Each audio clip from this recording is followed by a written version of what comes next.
Okay, good morning. So on Thursday, we will have the start of UCO's internal sales competition. So I will be working that. So we will not have class on Thursday. I will send a video out on D2L, depending on how far we get today. One of the nice things about having recorded videos for years and years and years and years and years in this class is that I have lots of videos, so I can cover the material by sending a video. So on Thursday, there will be a video for you to watch. On Friday, you have the opportunity to win or earn points for class participation by going to the career fair. I think I mentioned this before. It's down at Tech Systems. It's in the building right across the street from the parking lot that is where the U-Haul is. It's called the Plow Building. It's on the 3rd floor. For every, did I tell you how many points I would give you for every 30 minutes? What did I say? 45 bonus points for every 30 minutes. How much? 45. Fine, I'll do 5 bonus points for every 30 minutes. You have another opportunity to win bonus points by participating in the speed cell. I know I showed you what a speed cell looks like, and it was really hard to hear because the speakers in this room didn't turn up very well. So I'm going to send that video to you as a link so you can see what a really good speed cell is. You need to dress in something that is business casual, which means a polo shirt and slacks for gentlemen and something equivalent for females. If you participate in the speed cell, I will give you an additional 20 points on your class participation. If you go over 100 points, by the way, on class participation, that's just bonus points. It's just total points in this class. That's how the grade is figured. So if you go over 100, those are all just bonus points. So remember that. For the speed cell, if you do that, I will give you 20 points for participating in the speed cell. There will be a business, an index card that you're going to use as your business card to hand to the judges when you do the speed cell. There's a rubric. It is posted on Challenger Sales Institute. I'll send that link as well so you can see what the rubric looks like. And if you score in the top half of people that participate, and it's an open call, so you can do it at any time between 8:30 and 11:30 on Friday. It's an open call. If you participate in that and you score in the top half, I will give you 50 points for class participation. So, I mean, you have the opportunity here to like get a whole bunch of points in one day and go over the 100 points for class participation. And then, you know, if you go over, that's bonus points. So it just, if you don't do well on an exam or whatever, that contributes to it. So if you're interested in doing that, that will be on Friday morning. I will send again a link on the YouTube video for Speed Cell and also the location of the competition and the hours for that. So be sure to look at that. And then I'll also send an additional email through D2L. I'll send these all through D2L for the video, depending on how far we get today in class. If I get through global markets and through segmenting, targeting, and positioning, then I'll move on to the next video. If not, it'll probably be the segmenting, targeting, and positioning video that I send out for Thursday's class. So you can watch that at any time that you want. It means that you don't have to get up early on Thursday and be here because I will be down there judging a competition. So any questions? You had a question, yes. Did you, because I thought earlier you said that participation points you add on there was only 50 points, or was it 50 or 100? There's 100 points, I think. If you look at the, I can look actually. 1 second, let me tell you.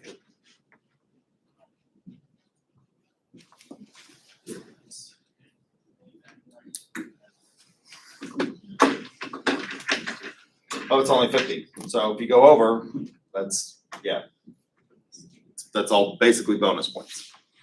All right. I can't remember. I teach so many classes that I forget what I say in one class and the other. So I actually have to look. So I'm glad you pointed that out. Any other questions? So look at D2L for the email. I'll send that out this afternoon for you all so that you can figure out where you're going to go and what you're going to do. And let's talk about global marketing. So global marketing is an enormously important part of marketing. There's over 25, at the time the book was written, it says there was $25 trillion in world trade. That's obviously an enormously low figure when we think about the fact that in the United States alone, for example, they're arguing over a infrastructure bill that's going to be between $1 and $3 trillion alone. And some of those products that will be in part of that infrastructure bill obviously will be sourced from global markets.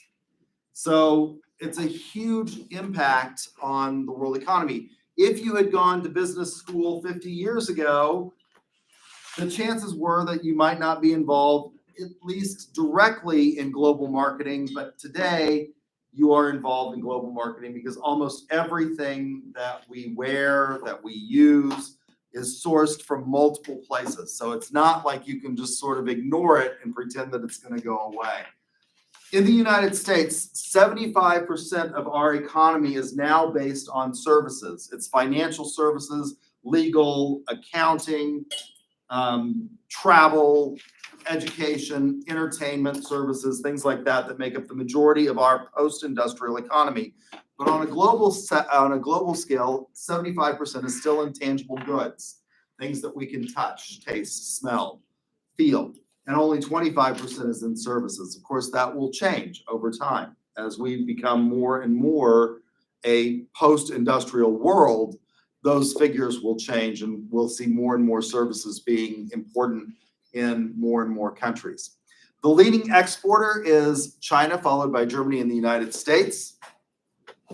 And that's not unusual considering the number of things that if you look at your clothing, for example, the electronic products you made, a lot of them are produced in China. You have an iPhone, for example, where was it made? It was manufactured in China. The US is the leading importer, followed by China and then Germany. And when we talk about things, we look at things like GDP. When we look at opportunities in the global market, we're looking at a nation's GDP to determine whether or not it's attractive, for example, for a business to go in and start engaging in global trade. So the GDP is the monetary value of the nation's goods and services, and obviously the United States is the largest of those, which is why we are the world's reserve currency. Will we always be the world's reserve currency? Maybe not, that we may be replaced. We became the reserve currency for the world after the Bretton Woods Accords after World War II, and we've been the world's reserve currency ever since. The British actually wanted the pound sterling to be the world's reserve currency, but their economy was not as large as ours is, and so we won. A balance of trade. If you have a deficit, you import more than you export, and we have a deficit. Is that necessarily a bad thing? Not necessarily. Historically, we've sort of thought it was, but the US economy has continued to chug along and continued to be the world's largest economy in spite of the fact that we've had a deficit in our balance of trade for a long time. A surplus occurs if your exports exceed your imports, which is of course what China has. They exceed their imports, and so they have a surplus in balance of trade. What gives a nation, what is it that allowed the United States to become the economic powerhouse that we are today? And what is it that's going to allow China, as an emerging global powerhouse economy, to become as important as it is, or India to become as important as it's becoming? Well, Porter's Diamond of National Competitive Advantage lists the factors that allow for these kinds of things. So there are factor conditions. That's the ability to convert natural resources into a competitive advantage. One of the things that allowed the United States to be truly competitive in a global market at the beginning of the Industrial Revolution was that we had a lot of natural resources, things like coal and iron, things that we could convert to steel, wood, farming products that we have. We have a lot of land, right? We're a fairly big country, and although Russia's a larger country in terms of its geographic size, a lot of that is covered by snow and ice, and it's difficult to get to. Most of the United States has a fairly temperate climate. except for places like Minnesota and North Dakota. And even there, we have enough of a growing season to have factor conditions that allow us to have a competitive advantage.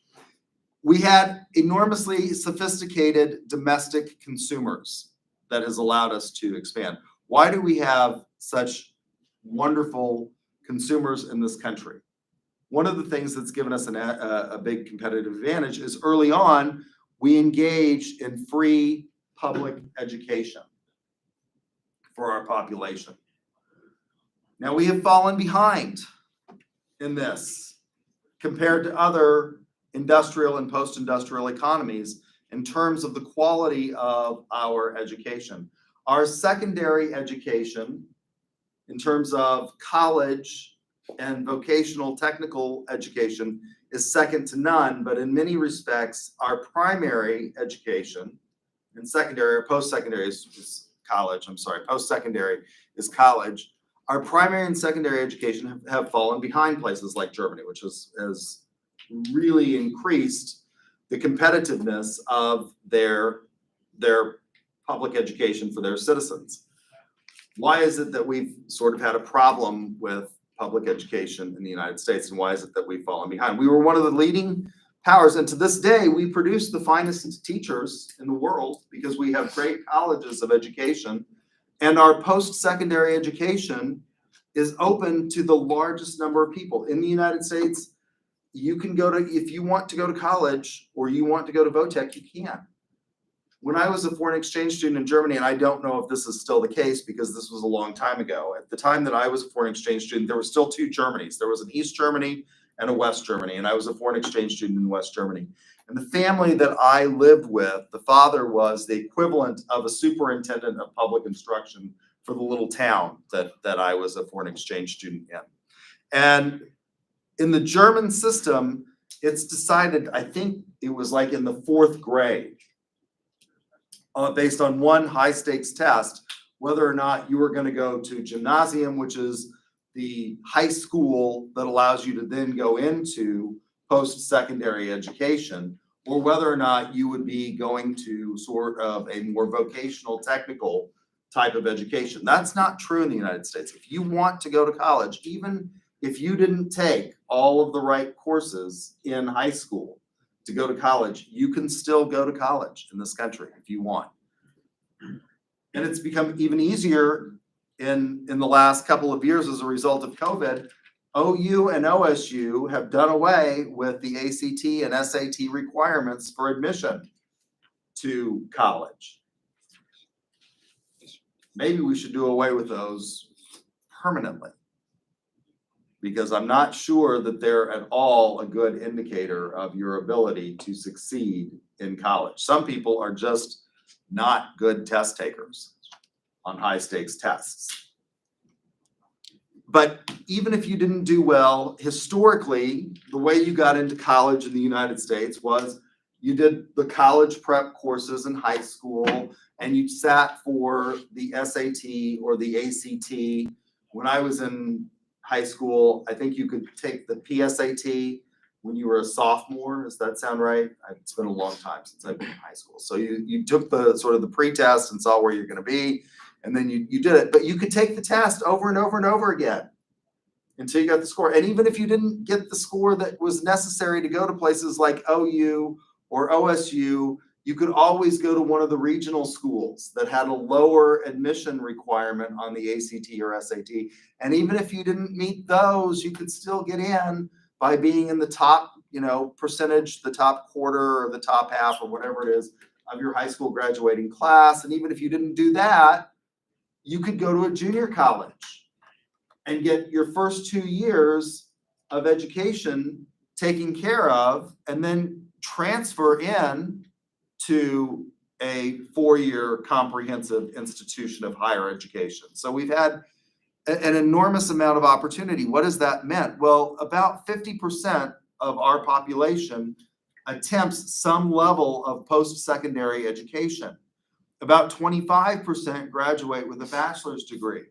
So we have an enormously well-educated citizenry, which gives us a lot of sophistication in terms of our consumers, and that has helped our ability to compete on the world market. Because if you have sophisticated domestic consumers, they become sophisticated global consumers, and they become sophisticated entrepreneurs who manufacture things that are attractive in the global market. You're related and supporting industries. Are there synergies between suppliers and producers? The United States is the country that started a lot of the industrial goods and services that have become attractive across the world. The first mass-produced automobile in the world was produced in the United States. It was the Ford Model T.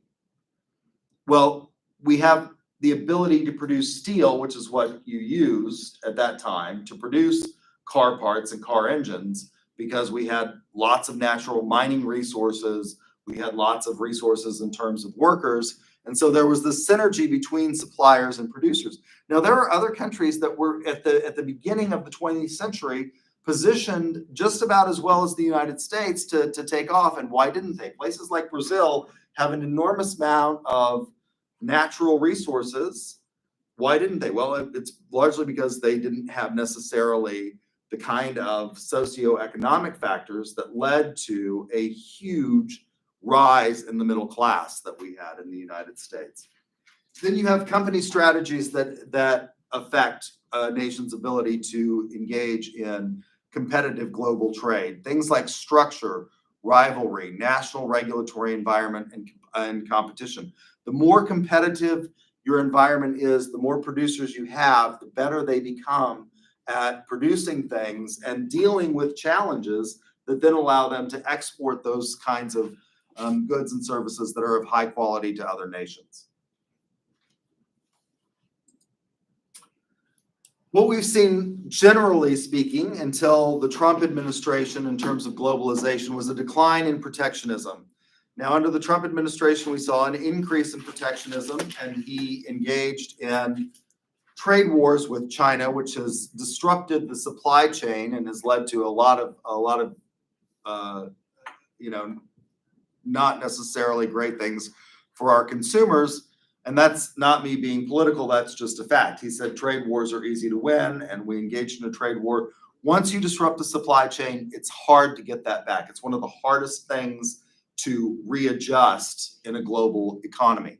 I'm not saying that that was necessarily a bad thing. I think China has been a cheating nation for a long time and probably needed somebody to say, look, we're not going to put up with this, in terms of your being very protectionist of your own industries so that you can then export those and be more competitive than, say, American companies would be. But generally speaking, and under the Biden administration, we seem to be going back towards a decline in protectionism. So tariffs are taxes on imports. For example, the European Union has a 10% import tax on Japanese cars, and that's 4 times the average. Quotas are just restrictions on the amount of products that are allowed to enter into an economy. So, for example, historically, the U.S. has protected our sugar trade. How do you make sugar? Historically, what do you use to make sugar? Sugarcane. Sugarcane. You can actually make it out of sugar beets as well. And there are, I think C&H Sugar advertises that theirs is still pure cane sugar. Well, as much as we grow things all across the breadbasket, which includes, places like North Dakota and Nebraska and sort of the Great Plains, sugarcane doesn't grow well there. It's a tropical or subtropical plant. Right? So the locations that we could grow sugar in this country were limited. And we had a tendency to be protectionist towards our sugar industry and sugarcane. Now, you can grow sugar beets in other places. And so you can get sugar. And by the way, in spite of the fact that they advertise that ours is still pure cane sugar, I would venture to guess that you all could not tell the difference between sugar that's produced by beets and sugar that's produced by sugarcane. So we had a quota where we restricted it to try and protect our own industry, and that cost $3 billion at the time the text was written to U.S. consumers. Formal integration has occurred since World War II with the WTO, the World Trade Organization. There's 135 members of the WTO, and it accounts for 90% of global trade, and it sets the rules and governs trade among the members. And so you can, if you think that a country is engaging in unfair trade practices, you can go to the WTO and complain. We've seen, again, even at a more regional level, a number of agreements form that have led to greater integration and globalization. So, for example, the European Union came about, and they have a common currency in the European Union. Now, again, we've seen some retrenchment of this in terms of Brexit with the British. Now, the British never fully integrated into the European Union. And how is it that they never fully integrated? So when I was a foreign exchange student again in Germany, the currency in Germany was called the Deutsche Mark. That's no longer the case. If you go to Germany, what's the currency that they use? The euro, right? They use the euro.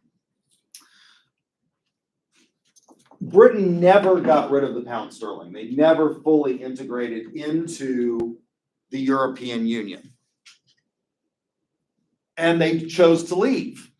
Now, they're going to renegotiate all of these trades. It's amazing. They chose to leave the European Union. They're going to renegotiate all the trade agreements because they were the largest economy in the European Union. And it's created an enormous amount of disruption because there were huge numbers of people from all across Europe and the European Union that had gone to Britain, or Britons that live as expats in Europe and work and engage in globalization that way. So they're going to have to renegotiate all of that. We have the North American Free Trade Agreement, which the Trump administration renegotiated, and they call it the US, Mexico, Canada agreement, but it's basically NAFTA. It's still, for all intents and purposes, it's still basically NAFTA. And then you have the Asia Free Trade Agreement among the Southeast Asian countries. So we see this in integration in regional as well as on a larger global with the WTO. What makes a firm competitive? And how do they engage in globalization strategies? Well, you can produce and market your products worldwide because there are some products that obviously are attractive across cultural barriers. Things like pharmaceuticals, electronics, cell phones operate on the same sort of scientific principles across the globe as they operate in the United States. That technology is similar. What's different is, maybe the keyboard in terms of what the actual letters look like in various countries, but the technology is the same. Pharmaceuticals, we have a tendency to have, with some exceptions, similar needs in terms of pharmaceutical products. COVID highlighted this. It's a global pandemic. It didn't just affect the United States. It didn't just affect China. As a result of the fact that we have such a hugely integrated country, it spread, and there's a need for treatment for COVID and vaccination across various countries. And whether you live in China or the United States, the vaccine is effective, right? That's not culturally dependent upon anything. Global companies can engage in a variety of different strategies. So you can have international firms that engage in trade with different countries with marketing similar to their home country. So, for example, Avon is marketed in Asia, Europe, and South America, and they produce similar products. Now, we're starting to see mass customization of products as there's a bigger and bigger realization that people are not necessarily all homogenous, particularly with regard to things like cosmetics. Although Avon has historically marketed the same kinds of products along these country lines, there's now become a recognition that people with different skin tones need different kinds of products in terms of cosmetics. Multinational firms view the world as consisting of unique parts and markets, and they market differently to each part. One of the students in my PhD program had worked for Sikorsky Helicopters, and they tried to market their helicopters to business executives. Donald Trump, I believe, has a Sikorsky helicopter, and they tried to market it the same way in South America that they did in the United States, and the marketing campaign was a miserable failure because the translation that they used didn't go over well in Colombia and Mexico and Venezuela. Yeah. We learned in one class that there was a car in the US that did really well called the Nova, but when they tried to like market it in Spanish speaking countries, nobody wanted to buy it because Novo means no go. Right. And so they really wrote Yeah.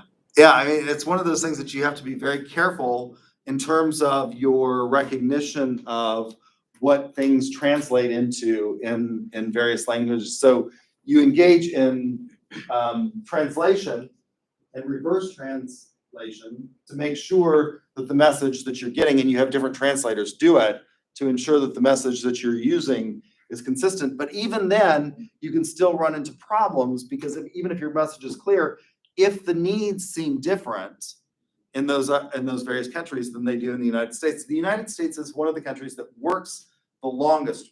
Outside of Japan, we have the longest work year of any nation.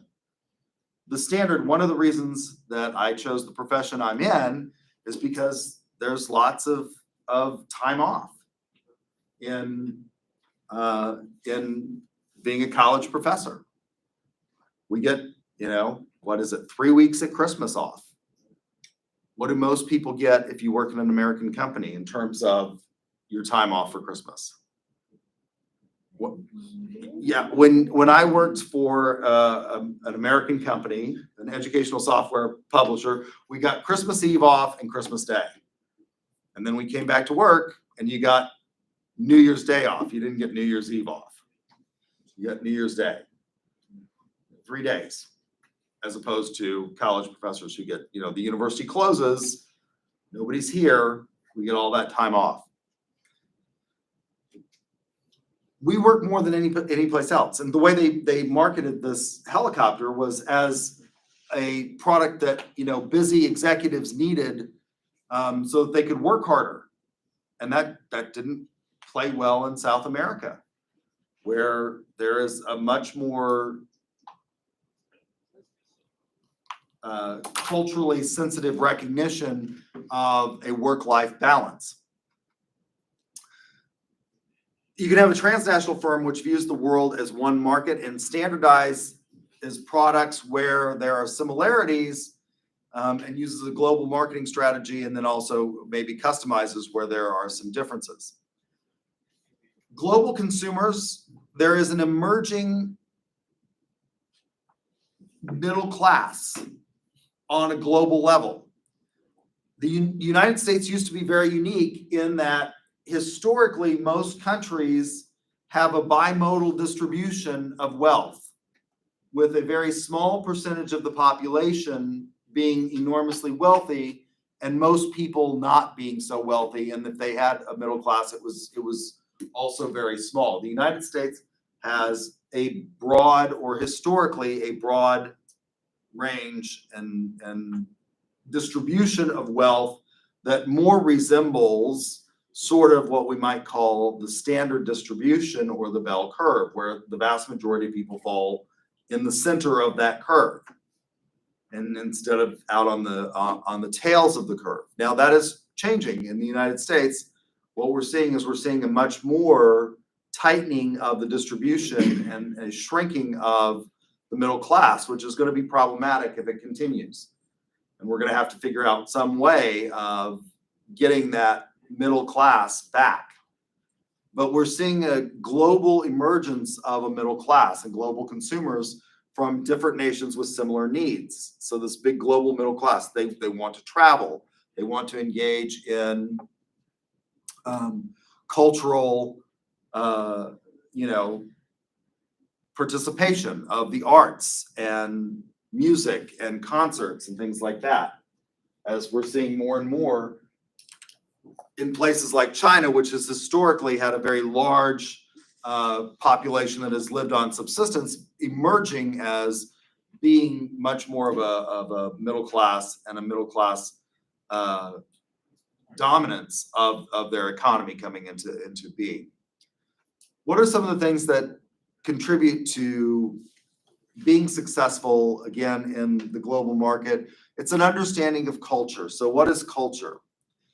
And in the United States, we can think of the United States as having different cultures. Are we the same? I mean, there are some similarities between Americans that live in New York and those that live in Oklahoma, but I would argue that we actually have a lot more regional differences than we have similarities.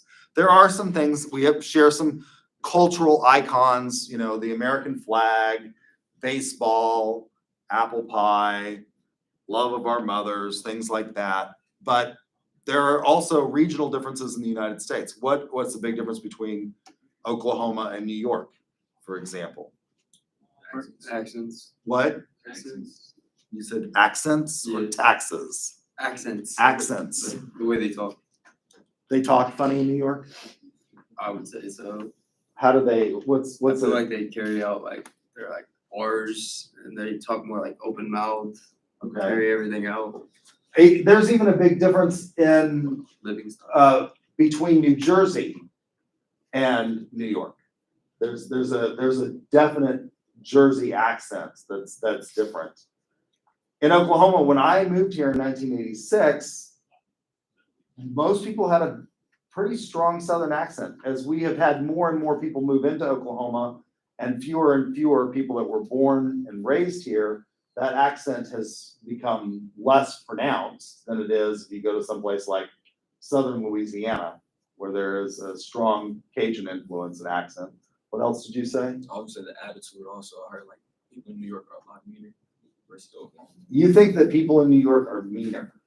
Yeah. Are they meaner or are they just less friendly? I don't know that they're actually mean. I don't think They're they're mean. assholes.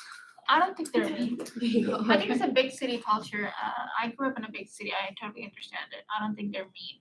I don't think they're mean. I think that you're right. I think it's one of those things where because there's so many people and there's such a huge crowding issue, they have a tendency to be in a hurry.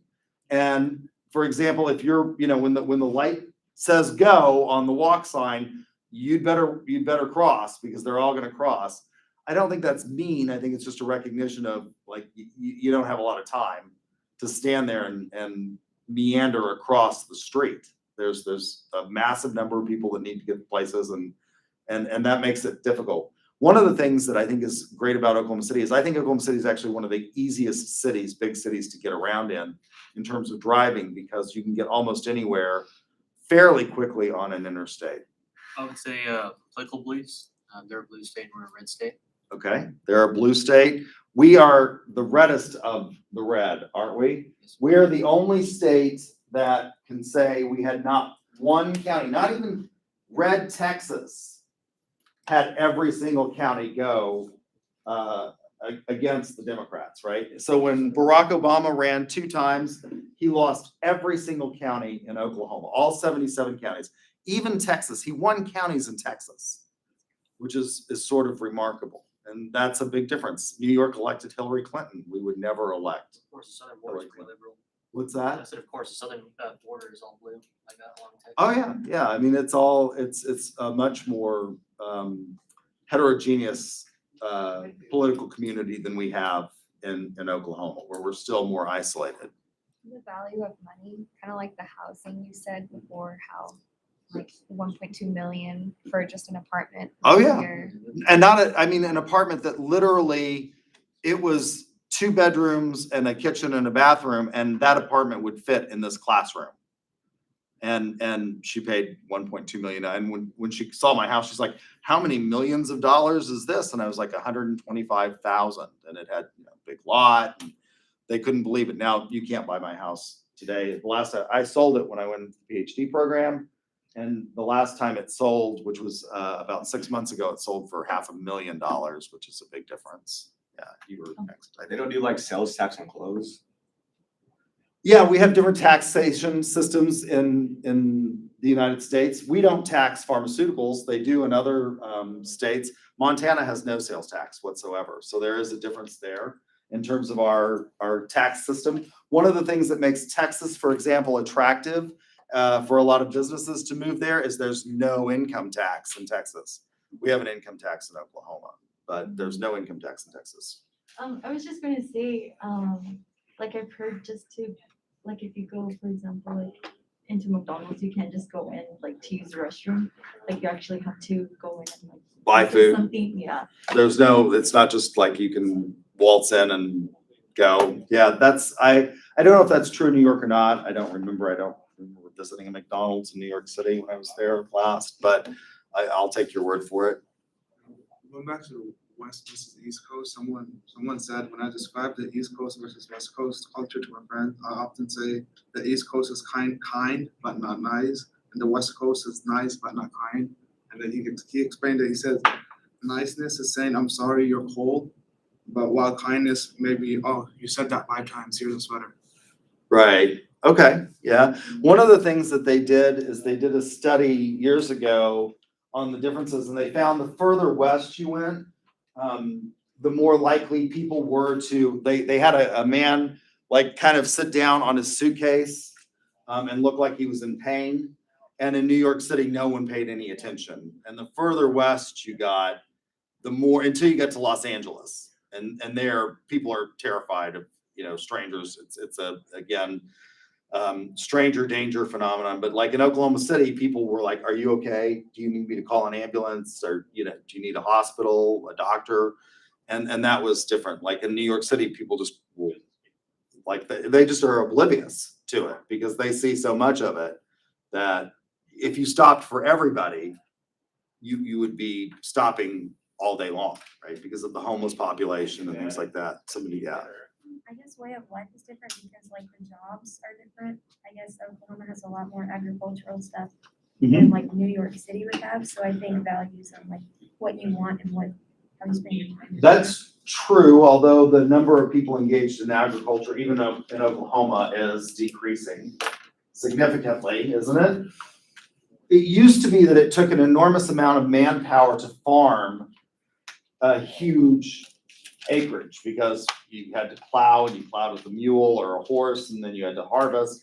Now these things are done with $1 million combines that can clear, literally thousands of acres in no time at all. People don't actually, a lot of farmers don't actually own their own. They hire people to come in and do this for them. Like the fads, they're very different. Our fads are very different than what they're doing. Yeah, look at the colors. I mean, everything in New York, everybody wears black. I mean, it's incredible to me. It's like the most drab place on the planet. Whereas in Oklahoma, we wear things like pink and, vibrant, loud colors. And so you do see a lot different. And that even, the further west you go, the more you're likely to see that. I mean, Californians have more color and things like that than they do in New York. I don't know why. It sort of goes with the weather, I guess. In New York, there's, it's a horrible weather most of the time. It's hot. There's 2 seasons in New York. There's winter and there's 4th of July. And that's it. I mean, it's incredible to me when my brother lived in New York, how many people, he lived in a suburb and then he moved to upstate New York and then he moved back here. But how many people up there had swimming pools? And you can use your swimming pool, his was heated, but you can use it for literally like July and August. I mean, even June can be too cold to get out of the, and try to run to the house. So like usually areas that are much more populated, like New York, usually products are marketed there first before it gets to the south, like the southern areas. So I guess in a way, like northern areas are much more advantaged to see what is trending. New. Yeah, I mean the fashion world is largely centered on a few places, and New York City in the United States is one where you know, I mean, Vogue is produced in New York City, and that's where the big runway shows are, and it takes a while for those sort of ideas to filter, and some of them never make it here. I mean, they're just never going to be popular in places like Oklahoma, where we're far more conservative. Public transportation. Yeah, that's a big one. We can't imagine living without a car in Oklahoma, and you can't really go very far. There was, when I lived in Edgemere Park in Oklahoma City, there was a bus stop like right at the end of my street, like 3 houses down from me. And I thought, well, it would be interesting to take the bus to UCO someday to go to work. And I looked at the schedule, and literally I would have had to have gotten on the bus to make it to work by 8 o'clock. This was when I was in the office of the legal counsel here. To make it to work by 8 o'clock, I would have had to have gotten on the bus at like 5 a.m. by the time it goes, because it went from there to downtown to the transfer station, and then it stopped at like a million places along the way. And so that's not, you know, in New York, you can get around really, really quickly between buses and the subway system and not ever have a car. Most New Yorkers don't have cars. They rent cars if they want to go to upstate. They'll rent a car to go to upstate, but it's extremely expensive to park a car in New York City. One of my brother's friends who actually lived in the city paid more for his parking space in his co-op for his car than I paid for my mortgage every month. So not even like a house, we're now talking about a parking space, and he was paying considerably more. It was like, I think $1,800, and my mortgage at the time was like, you know, $950 or something like that. It was incredible to me. So there's a huge difference, and they think nothing about it. I mean, I saw school kids when I'd go visit my brother getting on the subway to go to school, and I would be like terrified that I wouldn't let my kid on the subway. I mean, like, they'll get mugged. They could get kidnapped, but there's these little kids getting on and off the subway, going all over the place. Jude. Yeah, I was gonna say something similar to that. Like, our cities here are so spread out, and New York City is a lot more like centralized. So there it's easier to walk everywhere, whereas here, like, Oklahoma City is extremely spread out, and so you really can't get from like the north side to the south side without a car. No, you can't. And even with the public transportation that we have, it still doesn't go. So the Oklahoma City Statistical Metropolitan Area, or Metropolitan Statistical Area, MSA, extends from Guthrie in the north, which is my hometown, to like Purcell in the south. That's 70 miles. If you went from the north end of Guthrie to the south end of Purcell, it goes from like Midwest City in the east all the way to El Reno in the west. And you could fit all of New York City in probably just the size of Oklahoma City proper.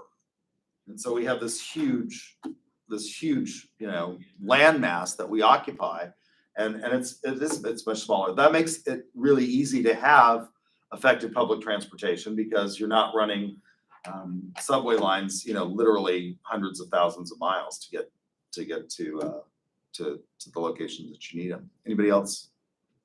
Anybody else have a comment? There's also like, similar to what she said, there's also like really no sidewalks here.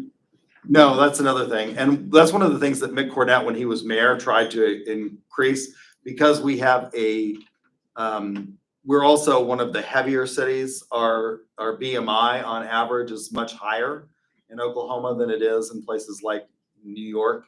And so he tried to make Oklahoma City a more walking friendly city, and increase, that was part of the maps, was to increase the number of sidewalks and the usability of the sidewalks, so that there would be curb cuts and things like that. But it's still not perfect. I mean, there's lots of sidewalks in New York City. Now, the trade-off is that they don't have, with the exception of Central Park, they don't have a whole lot of green space, which we have. I mean, everybody has an enormous amount of green space. I was just so when I used to live in North Dallas, and I worked in Frisco. So in the morning and even after work, I had to decide if I wanted to pay the tollways to get to work and get home, or just leave like extra early. Right. And then the people like on the tollways are like anywhere actually in Dallas are trying to get somewhere. And one time I had a car like wanting to like get in front of me. So basically didn't care if it was going to hit me like diagonally just to get in front of me. I mean, the people drive, I think the only way, and my brother lives in Dallas now, he moved back from New York. When he got a divorce, he wanted to be closer to family. And the person who was the head of one of their offices for Goldman in upstate New York was actually from upstate New York, and he hated, they'd moved him to the Dallas office and he hated Dallas. And so they basically switched roles, and my brother became the head of the Dallas office for ACO, and he moved back up to Saratoga Springs. But I think the only way to be successful in Dallas is to live close to where you work. My brother, ACO and Goldman have an office in Plano, and he lives like literally 5 minutes. But if you had to get on the 635 and go across town to work, and I know people who do that, and they spend literally all of their time. The same thing happens in Los Angeles. You spend all of your time, if you work anywhere outside of your neighborhood, on the freeway and in traffic, and it's awful. Yeah. So in my country, Vietnam, KFC and McDonald's, they are really struggle to survive because we have street food. It's much cheaper and more delicious. Yeah. I think that's, and there's an example that I'll talk about in a minute about how KFC, what they had to do to go into Japan to be successful in exporting. And it's one of those things that it's not necessarily a good fit. We're seeing an emergence of that in the United States, though, with food trucks. I mean, that's increased in popularity, and they've taken a huge percentage of the market share away from historically fast food restaurants, because you can go to a food truck and get pretty much the same thing for about the same price. And fast food is really not that cheap anymore. It's fairly expensive to eat fast food now. So customs, normal way of doing things. That was the example of the KFC in Japan. I used to show a video when I taught international marketing about how KFC went into Japan.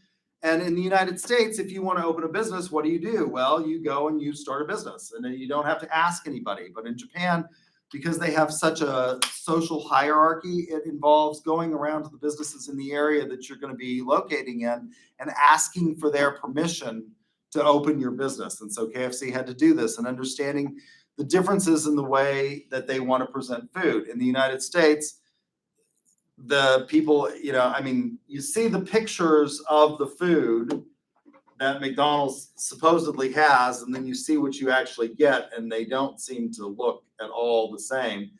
It's a big deal in Japan, the presentation and the way it's handed to you.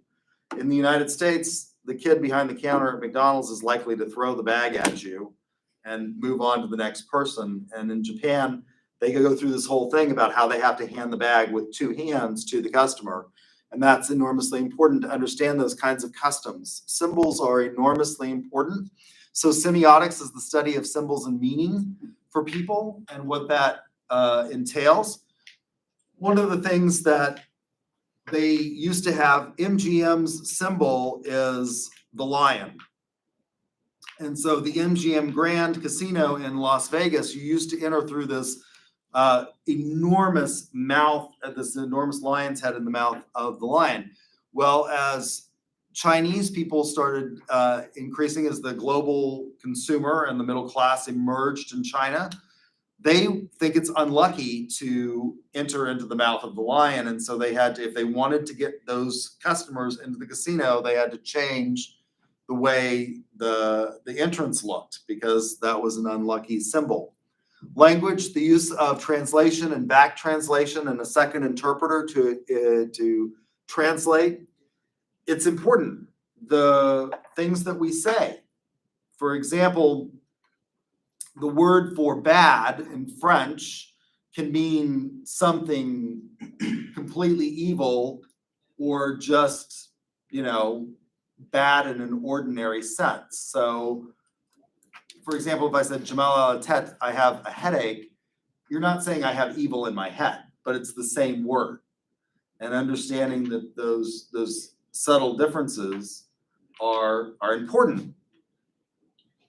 We say we love a lot of things. In the Hispanic cultures, they wouldn't say, I love my car, for example. In the same way that you have a romantic sense of the word love. And so understanding how translation is not necessarily perfect, because language is culturally limiting to some extent. You also have to deal with cultural ethnocentricity, which is a preference for one's own national products and brands. And historically, that has been very, very strong in the United States. And I'll never forget one of my friends who is a Republican sort of operative. He worked for Steve Russell when Steve Russell was congressman, and then he had to find another job when Steve Russell lost to Kendra Horn. He was the only Republican that was at all vulnerable because a big portion of his district included the area that I used to live in, which was Edgemere Park, but it also includes Paseo and the Plaza District and all of that sort of area. And that has a tendency to be somewhat more liberal than the rest of Oklahoma. And Steve Russell did absolutely nothing in his campaign. He was just absolutely sure he was going to win, and he got beat by Kendra Horn. And so this friend of mine, Joey, had to find another job. When I was a kid growing up and engaging in Democrat Party politics, the first time I met Joey, I was absolutely flabbergasted because he drove a Honda Civic. And again, when I started in politics, he's about 20 years younger than I am. When I started in politics, not even a Democrat would have driven a Honda Civic in Oklahoma. You just, if you were in politics, you drove an American car. That's just the way it was. I mean, you would never have been caught dead, and particularly not a Republican, caught dead in some, commie Honda Civic plot. You would have driven a Ford or a GM. Lots of people in Oklahoma, because we had a GM plant, drove, if you're in politics, you drove a GM product. And it was really incredible to me. So we've seen it diminishing in that in this country, but in other countries, when you go in, there's still maybe a preference for their own national products over an export or an imported brand. Economic considerations that you have to take into account when you're going into a global market, the stages of development. 86% of the world is still in the developing stage. Now, when I was getting my degree in political science, we used what's probably now a politically incorrect word. That's what we would have called the third world. So there was the first world, which was the United States, Western nations, and Japan. There was the second world, which were the communist satellites. That would be Russia and Czechoslovakia and those countries that were under the Russian ambit. And then the vast majority of the world were what we called third world countries. Now the correct term is developing nations. And so 86% of the world are still developing. What does that mean? Well, there are not necessarily as many cell phones, internet access, computers in lots of parts of the world. And so you have to take that into effect. How are you going to market? In the United States, everybody wants to get online and buy everything. Nobody wants to pick up a phone and call somebody. But that's not necessarily true in a big percentage of the world. The economic infrastructure that the country has, what's the communication, the transportation, and the financial distribution like? In China, when Coca-Cola first went in, and there was something called the Coca-Cola Connection. Coca-Cola is the most iconic of American brands, and for years and years and years, brand scholars said that the Coca-Cola brand was the most valuable brand in the world. And it was the first product when Richard Nixon opened up communist China to American development. It was the first product that we sent to China. In the Carter administration, which followed Gerald Ford after Ford had to take over for Nixon, the Attorney General Bell had been the general counsel of Coca-Cola. His Secretary of State had sat on the board of Coca-Cola. His Secretary of Commerce had been an executive at Coca-Cola, and it was called the Coca-Cola Connection. And when they started exporting Coca-Cola to China, well, it's easy in the big cities to get things around, but how is Coca-Cola delivered in the United States? Well, it's delivered by a big truck. So, you know, I have a business, my family owns this business, and we get deliveries from Coca-Cola, right? And it comes in a big truck. That didn't work in China. So literally they were having to establish a distribution network that relied on people on basically mopeds delivering cases of Coca-Cola in a lot of places in China. So the consumer income and purchasing power. When McDonald's opened in Russia, it was considered a luxury. It would have taken the average Russian something like 1 week's wages to be able to afford to eat at McDonald's. In the United States, McDonald's is sort of the cheapest of the cheap. They still have, although it's become much more limited, a dollar menu where you can get things for $1, or the 2 for $2 menu. The currency exchange rates. So I often ask this question in my class, and I'll tell you what people have said in the past because I'm sort of running out of time and I want to get through this today. The global part. What backs up the United States dollar? And students to this day will tell me it's gold. We floated the dollar in 1973, right? The dollar is worth whatever anybody thinks it's worth. It floats on a global exchange, which is why you will see if you watch the news, they'll say, you know, the dollar fell against the pound sterling, or the dollar rose against the yen. It floats. It's worth whatever anybody's willing to pay for it. It is backed up by the full faith and credit of the United States, and that's largely dependent upon the global purchasing power and the GDP of the United States. You have to think about exchange rates when you are dealing in these countries. Nobody wants, for example, I think in Kenya they use a shilling, I think it's their unit of currency. Nobody wants that. So how are you going to engage in global trade with these people? Everybody wants hard currency. You have to think about the political and regulatory climate. So I use the example of Russia from the Cold War to detente to the present. During the Cold War, we didn't engage a lot with trade with Russia. They engaged in trade within their satellite nations and with other sort of communist regimes. Cuba, for example, which sits 90 miles off the coast of Florida. But we didn't engage in a lot of trade. There was one person, by the way, throughout all of the Cold War, one American that was allowed to land in Moscow. And his name was Armand Hammer. Some of you have probably heard of his grandson, who is an actor whose name is Armie Hammer. And he could fly Occidental 1, he worked for Occidental Petroleum, into Russia. That was the only one that was allowed in. Then they started to open up under Mikhail Gorbachev to trade, and the Soviet Union collapsed at that point, and it was replaced by Russia, and they became a capitalist nation. And all sorts of Americans flooded in to Russia to do business. And then they started having political instability, and Vladimir Putin came to power, and the result was that a lot of Americans, again, lost their investment. And there's a whole book that's been written by one of these people. And one of the things that occurred as a result of his dealings in Russia was he had a lawyer over there whose name was Mannitsky, and they killed him. And there's something called the Mannitsky Act, which the Russians hate, which basically targets specific Russians with sanctions, economic sanctions, and they can't do business with American banks. Well, that severely limits your ability to do business on a global scale, right? So we went from not being able to do business at all in Russia to sort of being the wild, wild west in terms of economic development to then going back towards more restrictions. And of course, the Russians want to, again, trade more openly with the West.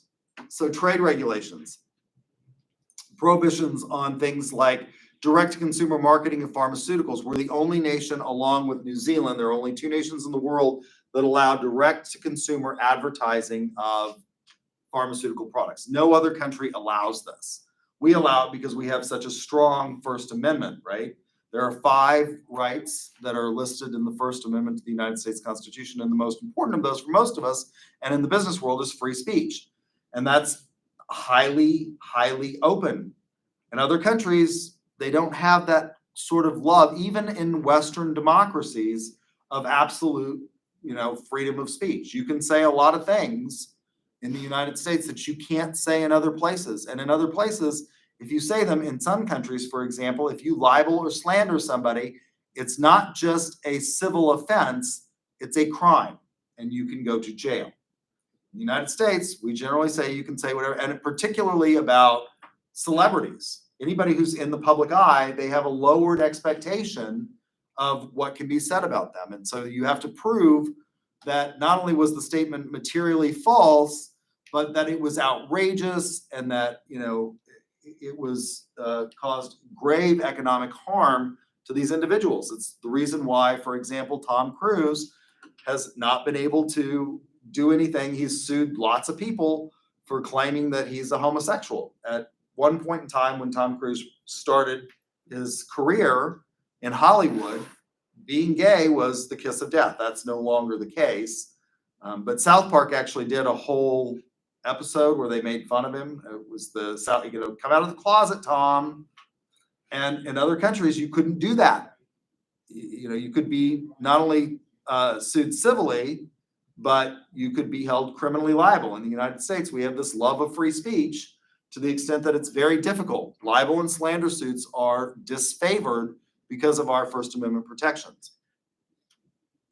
There's a prohibition against child marketing in many European nations. You cannot market directly to children. You can't put things like, when I was in Germany, I don't know if this is still the case because, again, that was a long time ago, but when I was there, McDonald's couldn't put toys in the Happy Meal in Germany. That was, you couldn't do that. One of the reasons why kids like to go to McDonald's is because they want what? The toy in the Happy Meal. That was not allowed. So how do you enter into another nation? Well, there are different strategies you can take. You can do just direct exporting. This requires the least number of changes, and it's the most prominent among small and mid-sized firms that want to engage in global trade. There's a company here in Edmond that I believe exports, at least within the North American Free Trade Agreement. It's called Jetta. So if you have one of these tubs that's in your bathroom that has jets in it, that's manufactured here in Edmond. It was started, Jetta tubs were started here in Edmond. And they're one of the major producers of that. You can have indirect, where you use an intermediary in the host country to export, and you let them basically sell as an agent for you. Or you can do it as a direct without intermediaries. So for example, Boeing sells planes to other nations. My sister is a vice president for Boeing. Her territory is Western Europe. She sells a lot of planes to the Italians, and it's a direct sale from Boeing to Italy. You can do licensing, which is low risk and capital free. That's where you basically license your product in other countries and you collect a royalty on it. The risk can be that you can lose control of it. In many countries, you have to have a joint venture. So a big portion of the company has to be owned, and I believe this is still the case in China. If you want to open a company in China, although they made an exception for Ivanka Trump when she was the first daughter of Donald Trump and he was president, that allowed her to wholly own her company in China. Historically, you had to have a Chinese partner, and the Chinese partner had to own at least 51% of the company. Then you can have direct investment. This is the most risk, but it has the most potential for high rewards. So you just directly invest and build, for example, plants and things like that in the host country that you want to engage in international trade with. Creating the program. You can do product extensions, selling virtually the same product in other nations. So Coca-Cola is the classic example. Coca-Cola is the same all over the world. It's the number one American, or forever it was the number one American export to other countries. And it's just basically the same everywhere across the world. You can have adaptations. So when Tupperware, one of their most popular products is a bread saving device. What is bread in the United States historically? Well, we have loaves that are sliced. They're oblong, right? They look like a rectangle, and they're sliced. And that's what they made. So when they wanted to engage in the same kind of thing for India, in India, loaves are round. In most of the rest of the world, loaves of bread is baked and it's round. So they had to adapt the product for that market. You can create a new product, which is product invention for the market. Then you have to engage in promotional strategies using the environmental scan, where you look at the culture and the demands of the nation. And then you have distribution strategies. Again, Coca-Cola is distributed in large trucks in the United States. And when they went into India, they had to use tricycles to distribute it. And in China, they used sort of mopeds to distribute cases of Coke to various parts of the country, because they don't have the same big roads. Any questions about global marketing? All right, so for Thursday, the video will be on segmenting, targeting, and positioning. I will send that out this afternoon, along with how you can participate in the career fair and the speed selling competition at our internal competition for UCO. If you got ducks, come and see me, and I will see you all a week from today.